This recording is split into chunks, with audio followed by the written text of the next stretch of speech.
In today's video, I'm going to show you real quick how to set and release the parking brake in a 2020 Mazda CX5. It's a pretty simple process. It does not have the old-fashioned pedal parking brake. It's got an electronic parking brake on it. It's going to be located right in the center console here. There is a button that has a little P on it. To set the parking brake, you're just going to pull on that. It's going to light up, telling you that the parking brake is set.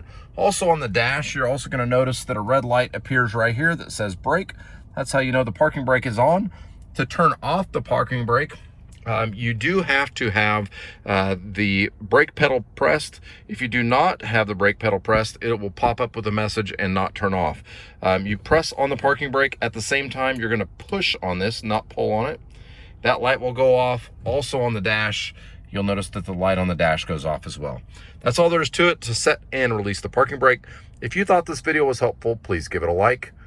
To help us make more videos just like this, consider subscribing. Please leave any comments in the comment section or any questions in the comment section. We'll be happy to get back to you. Thanks for watching.